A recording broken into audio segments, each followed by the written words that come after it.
Yeah, because what I really want to impress upon people is that, like, I mean, and we can even get off the topic of therapy and why it doesn't work. Like, I want to impress upon people that, like, even just talking to your friends Hmm. or talking to, people that you trust. I don't even think that has to be a romantic partner and a spouse, because sometimes maybe No.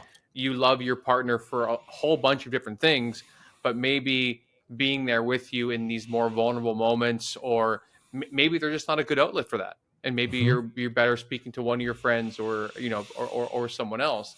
But the idea, like let's say someone is in a conversation with someone important in their life, and they can see that they've changed, they can see that something's a little bit off, but when they ask them, like, hey, what's going on, and they say, I'm fine, don't worry about it, I'm fine. How would you approach that? In This is a non-clinical setting, this is, just two people that have a relationship of some sort with one another. How does someone deal with that sort of like aversion to conversation?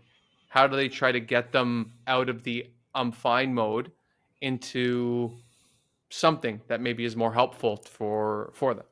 I think one of the first things is just like do stuff with them, right? I think that this tends to be Hmm. more so some advice that folks give for working with men and boys, which is just like do stuff. Do stuff.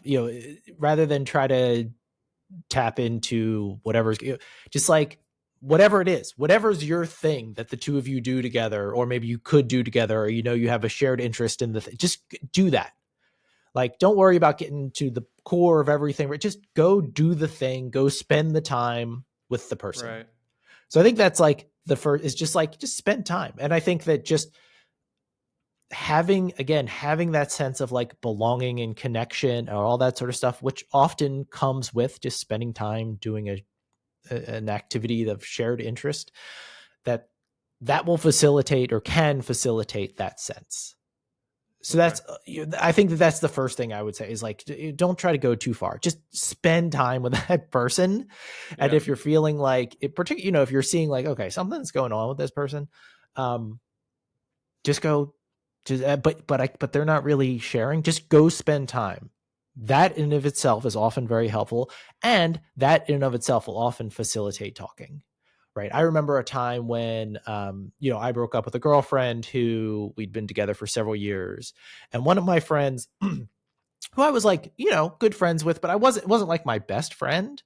But as soon as we broke up, I noticed like immediately he was just like, I don't know, we went, we went out, he took me out like, I don't know, a half dozen times in 2 months just to like go hang out. Right.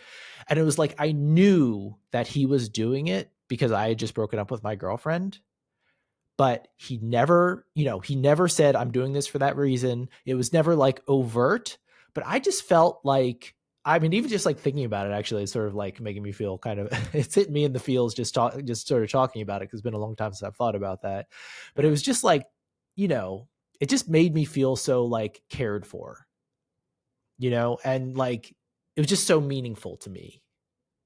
And like, I'm Yeah. sure we talked about it a little bit when we were hanging out, but that wasn't the prime, but it was great. So I think that that's the first thing I would suggest. And really, probably the primary thing is just like, if they're not willing to disclose or they're not in that place, just go spend time, make extra effort to give them a call, shoot them a text, and take them to get coffee, take them to get a drink, take them to whatever, right? Just spend a little bit of extra time. Right. Yeah, because I mean, there's so much in that. I mean, because there's something to be said for different types of empathy, right? I mean, I think what they say a lot of men have is something called more action empathy than it is Mm. just like emotive togetherness empathy. It's just action empathy. Oh, I see this person is uncomfortable on the couch. I'm gonna go bring them a blanket or bring them a thing. Or your friend Hmm. who took you out during a tough time. And there's a lot to be said for that. Just to not to for to not to be alone during those moments, and that someone's there. I mean, there's um what is it? Even when you said just spending time, how a lot of people say there's a difference between quality time and quality and sorry quantity time, but Hmm. sometimes quantity is great. Hmm. Sometimes quantity is actually just what we need. It's Hmm. you don't need that much of this, nebulous idea of quality, the quantity of just being together and playing cards or taking a walk or doing whatever, that's good.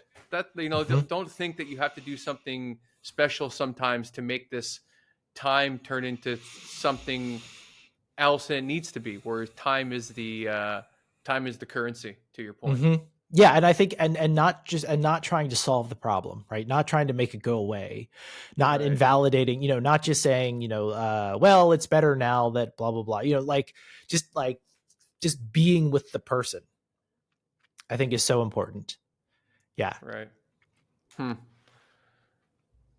And well, I guess to pivot, I mean, abruptly, but I mean, you've mentioned that you've done a lot of work with people that are having suicidal ideation or have went down that road, and I think I'd be remiss to not touch on it a little bit, because I think that's, I don't think we like to think about it often, because it really makes us think that we could one day ourselves be down that road, or we could have someone that we really care about go down that road, or maybe Mhm. people have. But I think, like, this is why we talk about these things. This is why people go to therapy. This is why we try to look out for the people we love, because we don't want that endpoint to be that they feel like the world would be better off without them.